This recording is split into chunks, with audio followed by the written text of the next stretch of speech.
Elon Musk versus the man. The billionaire ordered to testify in the SEC's probe into his purchase of Twitter. This all as a Delaware judge axed his $56 billion Tesla pay package. But he's not the only business leader fighting Delaware. Big shareholders are bumping heads with the state, so Nevada and Texas are wooing them to reincorporate there. I'm pleased to say joining us now, O'Leary Ventures chairman Kevin O'Leary. Kevin, should businesses seriously be looking at incorporating in Nevada or Texas over the long-standing, traditionally thought Delaware? Absolutely. This changed everything as far as I'm concerned. The traditional place to incorporate was always Delaware because of stable policy. We never had cases like this that questioned the will of directors or compensation of audit committees. And all of a sudden, this ruling changes everything. It takes Delaware from the winner state column to the loser state column.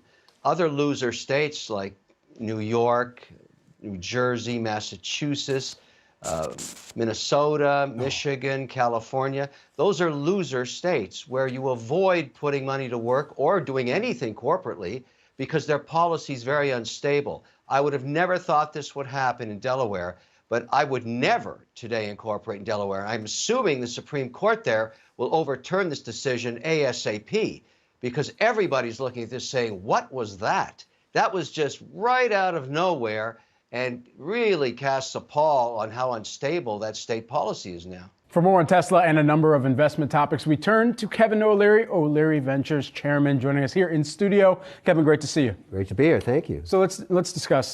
Start with Tesla here, first and foremost. I mean, you think about the comments that you just heard from Elon Musk, what he had to say yesterday, and a wide range of topics that he discussed.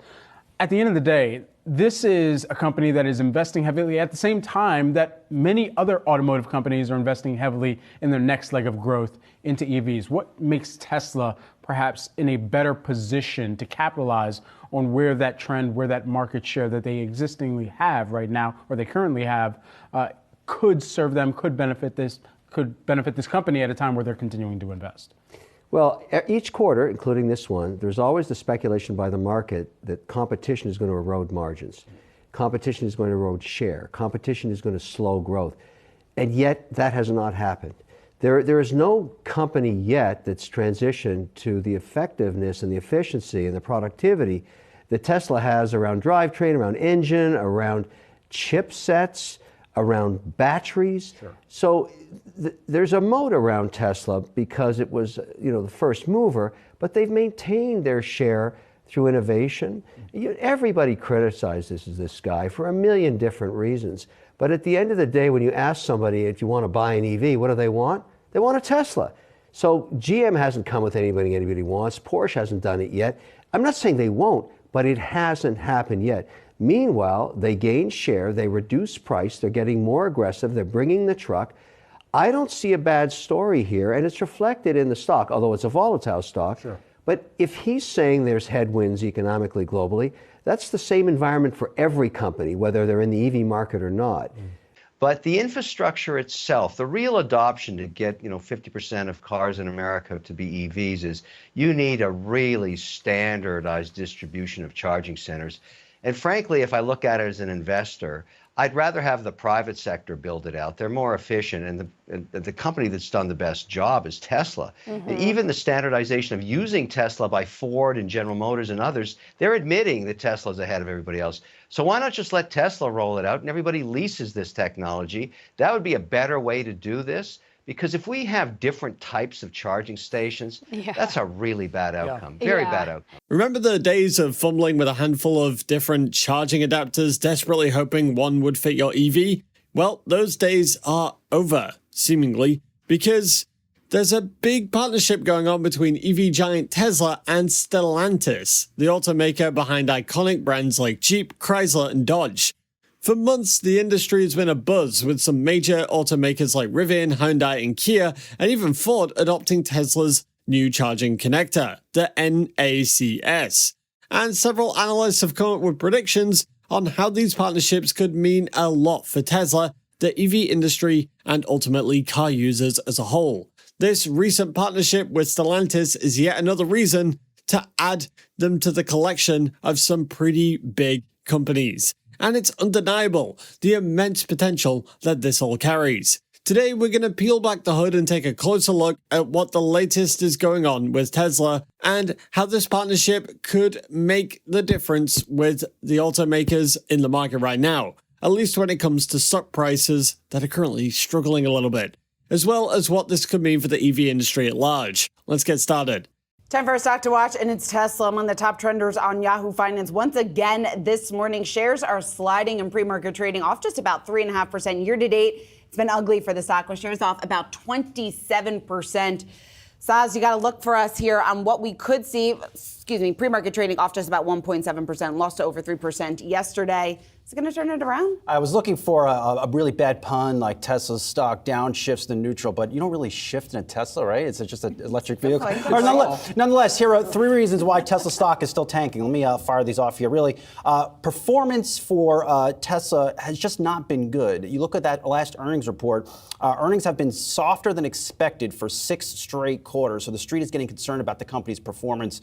Number two, Wall Street profit estimates on Tesla are actually starting to fall. If you go over to Yahoo Finance, you click on the analysis section on the left rail, you can see some of the earnings trends for Tesla over in recent days. Over the past 30 days, 2024 EPS estimates for Tesla have fallen for this year by about 72 cents. Now, keep in mind, Tesla shares are still valued about 56 times forward earnings. Not a good scenario when you see earnings estimates declining and your price is still priced for perfection or a growth stock. And then lastly, you have questions about Elon Musk here, the human being. The Wall Street Journal dropped its second story over the weekend, digging into his potential or reported drug use, who else is running in his fear. And I think this has begun to weigh on sentiment around Tesla.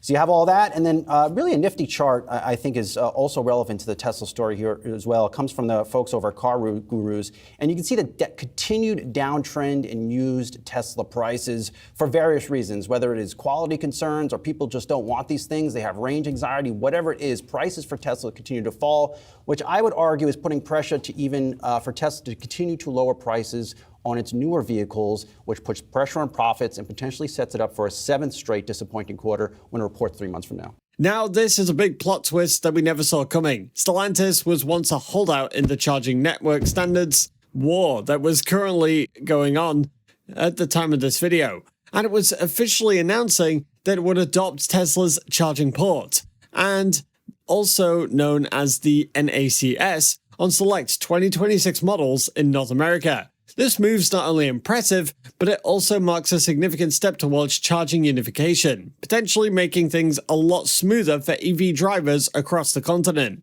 So what's the big deal? And why is this partnership such a game changer? Well, let's break it down. Hey guys, welcome back to Tesla Tomorrow. Stellantis is one company that's been investing heavily in EVs. In March 2022, the car maker presented the Dare Forward 2030, a bold strategic plan that paves the way for Stellantis to achieve carbon net zero by 2038, from well to wheel and throughout the entire supply chain. According to the automaker, this commitment requires coordination and dedication across the entire company and makes its efforts a pretty big thing to achieve, but it could become a reality. Since the announcement of the plan, several teams have been working internally and with external suppliers in order to develop and implement the most efficient and effective solutions to meet these targets. In fact, the car company is spending more than 50 billion euros over the next decade as a part of the company's Dare Forward 2030 targets. It plans to achieve a 100% battery electric vehicle sales mix for passenger cars in Europe and 50% passenger car and light-duty truck BEV sales mix in the US by 2030. And now it's making a move on the supercharging network for its EVs. For a company like this to join hands with an EV giant like Tesla, we can expect a revolutionary partnership. So how's the game going to change for EVs? Let's find out. But before we do, if you like this type of content, hit that like button, subscribe, and turn on post notifications to keep up to date on everything going on with Tesla. Imagine road tripping in your shiny new Jeep Wrangler EV, stopping at any charging station along the way without any worry of adapter compatibility. That's the dream, and Tesla's NACS adoption brings it closer. With more vehicles using the same port, finding a charger and getting back on the road becomes a breeze, and it makes things a lot easier for car users. Interestingly though, it's not just about Tesla, but the numerous other EV charging technologies that are in the works. It's groundbreaking research into the future of electric vehicles happening right in our backyard. Scientists from Argonne National Laboratory in Lamont working on visionary technology for the next generation of electric cars in this Weathering Tomorrow report.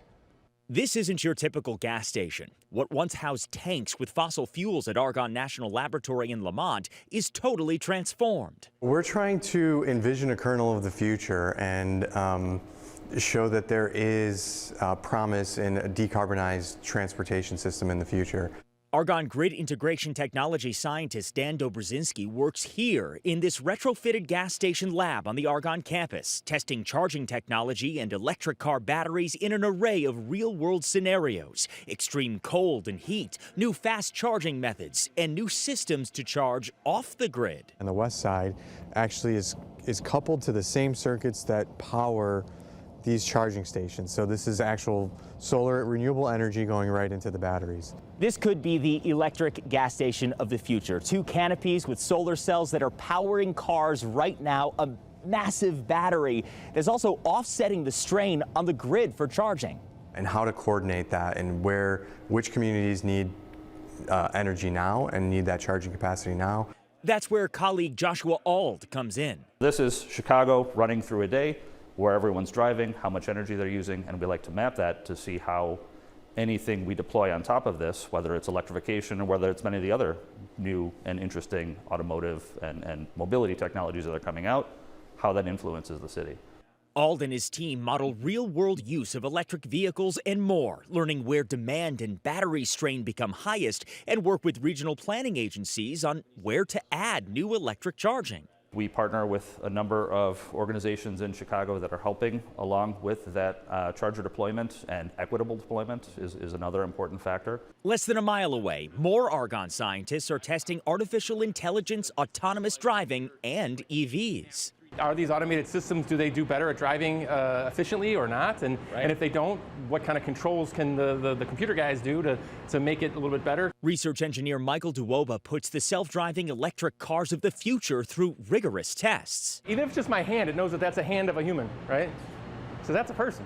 In a spectrum of conditions, in what's called a dynamometer, basically a treadmill for cars in extreme heat or... We go down to 0 degrees Fahrenheit, which is also another problem with electric cars, where the battery, you have the choice, either let the battery be very cold or you heat the battery, which consumes energy, right? For years, Tesla operated like a lone wolf, using its own charging network and connector. And while this did offer control and convenience for Tesla owners, it did create a fragmented experience for everyone else. Imagine fumbling around with a dozen different adapters just to juice up your EV on a road trip. It's not exactly a recipe for solving range anxiety, is it? However, something shifted. Recognizing the need for a unified front, Tesla, in a surprising move, opened up the NACS connector to other manufacturers. This was done just in a Good Samaritan play, but it was also a strategic chess move too. And we'll tell you why. By becoming the de facto standard, Tesla stands to gain significant advantages. First up, the expansion of its network. More cars using NACS means more potential customers for Teslas currently in the market, as well as its extensive supercharger network. Also, Tesla will gain recognition. As NACS becomes synonymous with fast, reliable charging, Tesla's brand gets a big boost, solidifying its position as an industry leader. Likewise, with wider adoption, production costs for NACS chargers plummet, benefiting both Tesla and partners. And of course, with this, well, Tesla isn't just a zero-sum game. The NACS adoption ripple effect will also benefit the entire industry in several ways. One of them is range anxiety. Drivers no longer need to worry about finding a charger, thereby making long-distance travel more feasible and encouraging for EV adoption. Also, there will be lower infrastructure cost. Standardizing on NACS reduces the need for multiple charger types, simplifying infrastructure developments and saving everyone money. In the same way, with the unified platform, manufacturers can focus on providing faster charging speeds, efficiency, and user experience, leading to faster advancements for everyone. No doubt the road to charging utopia isn't without its bumps. Implementing a new charging standard takes time and resources, and not everyone's on board. Also, the CCS connector currently dominant in Europe plays a big potential hurdle. However, there isn't much to worry about when it comes to this NACS. The momentum behind the NACS in North America is undeniable, and the potential benefits are too significant to ignore. I mean, when you have Tesla, we saw the recent report there showing that it's, in terms of global sales, the Model Y at the top of the list, they're beating out Toyota in terms there. But when you look at the infrastructure and you want that to catch up, I mean, keeping in mind a lot of those numbers were China focused, but where does that leave the US in terms of the companies that are at the forefront of really stepping up the electric charger stations?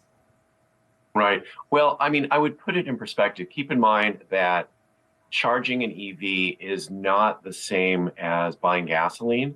So the majority of people get most of their fuel at home. So people generally charge at home or at work. The vast majority of all charging, people do overnight while they're sleeping. And so with an EV, you wake up every morning generally, and it's like having a full tank of gas. So the charging network, it's not quite as critical as the network of gas stations. In that you're not using it every day. For most people, you're using it on road trips. And then, of course, Tesla is still half the market in the US. So for the Tesla drivers, this doesn't change anything. And so it's not that dramatic of a hindrance. And I think that the public EV networks are focused on trying to solve this problem. The federal NEVI program that's going to create a national charging network across the country along large highways is very focused on trying to improve the driver experience, improve reliability, and improve the way that people pay. And so I think this is a problem that's going to kind of go away over time as the federal charging network rolls out, because they've created very high standards for it. And Vartan, what do you think is going to be the next inflection point, the next catalyst that really gets more EV adoption up to speed here? I mean, largely the point we've been talking about, I think it is going to be a unanimous consensus that EV charging is more reliable than it currently is right now. I mean, Joel's points are very accurate. A lot of the charging experience happens at home or at work, and is not typically on the fast charger in the public setting. But when you have more and more stories coming out increasingly in the American culture of going on road trips, people want that convenience of a fast charge quickly and, of course, reliably, given they've purchased a $20,000, $30,000, $40,000 vehicle. So I think once we start seeing more reliable chargers, both in the public network that kind of grows as the federal push kind of pushes that forward, we will start seeing this next wave of adopters. Because right now, up until this point, we've had we're approaching actually around 10% EV adoption for new car sales in the U.S., much more in California, and somewhat similar around Europe and elsewhere. And that's largely been early adopters. But now we're moving into the non-early adopter phase. And I think the charger reliability story is going to be where we transition to a greater bulk of consumers. The NACS is most common as a charging standard in North America. With more than a decade of use and 20 billion EV charging miles to its name, the Tesla charging connector is the most proven in the region, offering AC charging and up to 1 megawatt DC charging in a slim package. It has no moving parts and is half the size and twice as powerful as the CCS connector. It's interesting to say that Tesla stands to benefit greatly from this charging partnership. But what's even more interesting is the amount of revenue it could generate. Let's talk numbers. Also, let's determine how much revenue Tesla can make from its supercharger by at least 2040. Here's some very interesting estimates. Let's say 80% of cars on the road by 2040 are EVs, and 50% of this number of EVs use Tesla's charger at least 10 times a year for long-distance travel. This is assuming most EV users do most of their charging at home. If there are about 290 million cars by 2040, which is quite a conservative number considering that there are more than 280 million vehicles on the road in 2021, this means that half of the 80% of these vehicles will be EVs, and they will use Tesla's supercharger. This translates to about 116 million cars charging about 10 times each year at Tesla's charging stations, and it would give a return of about 1.16 billion charges per year. If EV users charge for an average of 60% per session at about 30 kilowatt hours, then it translates to $8.7 billion in revenue for Tesla at about $0.25 per kilowatt hours of charge. That's just in North America alone, so imagine what happens if it's used in more locations. In terms of dealerships, the availability of some of these EVs, how affordable they are, and even whether they're good value at the moment when you try and look at the pricing, what are your options for that, for people who are perhaps saying, is it worth the investment up front, being that it is higher in a lot of cases than your traditional, petrol-powered car? Right. Weirdly enough, it's not. It seems like it is. What's really important, so a couple of questions, let me unpack that. First of all, in terms of supply, about 6 months ago, towards the end of last year, there was really kind of very limited supply of EVs available in dealerships. It's gotten significantly better since then, so it's easier to find available cars right now. In terms of the value, what I'd say is what's important is to look at not the upfront cost of the car, but look at the total cost of ownership, because with EVs, the price of fueling is so dramatically cheaper, particularly if you're buying your electricity at home. It's typically somewhere in the range of probably $1 to $2 a gallon gasoline equivalent, but it's a lot cheaper than gasoline. And then maintenance is also much lower. Consumer Reports did a study and they showed that over the lifetime of the car, maintenance is about half the price of a gasoline car, because there's no oil, there's no spark plugs, there's very few belts and things to change. So EVs just have much lower maintenance. So when you're looking at the price of an EV, don't just look at the upfront price. Look at the monthly cost of owning it compared to a gas car. And if you're looking apples to apples at equivalent EV to a gas car, don't compare a Tesla to an inexpensive gas car. Compare two similar cars, and you'll see that EVs are not actually more expensive overall in terms of the cost of ownership. So so they're a great deal. Used EVs in particular, I think are a really attractive deal. People tend to shy away from them because there's a fear that they're going to have problems with the batteries. But in fact, the batteries are pretty reliable. We get this question all the time, what's it going to cost me when I have to change the battery in my EV? Well, people don't. I mean, unless there's a defect in your battery, in which case it's probably covered by the warranty, people very rarely change the battery. It'll probably last as long as the rest of the car. Tesla's extensive supercharger network, known for its speed and reliability, has been a perk for Tesla owners, and now Stellantis is looking to open up and get in on the network. Likewise, the lack of unified charging standard has been a lingering issue for years and a major hurdle for EV adoption, but it's about to come to an end. Before now, different ports created confusion and inconvenience, but with NACS gaining traction and Stellantis joining the party, it's a big win for standardization, and it could pave the way for a more unified EV charging experience for everyone. That's not all. This partnership is not just about convenience, but about competition and collaboration. With more automakers adopting the standard, Tesla faces increasing competition in the charging infrastructure space, as we think this could lead to further innovation and improvement in charging technology, benefiting all EV drivers. But of course, there are some big questions. How quickly will Stellantis roll out NACS across its brand? Will existing Stellantis EV owners have access to adapter solutions? These are quite big questions that need to be answered with time, but one thing's for sure, this partnership is a big step forward for the industry, and it could mean a brighter and more convenient future for EV drivers everywhere. Tesla's been on a charging port gambit, and it's a bold move with far-reaching implications. While the full extent of this remains to be seen, one thing is clear: the industry is moving towards a more unified experience, and it bodes well for Tesla, EV manufacturers, and the drivers like you. So next time you're cruising down the highway in your EV, keep an eye out for those sleek NACS charging ports. They might be the key to unlocking a world of seamless charging and hassle-free road trips. So get ready, because the future of EVs is about to get electrifying. What do you think about Tesla and its new partnership? Let us know down below, and for more exciting updates on Tesla, go ahead and click on this next video on your screen. See you there.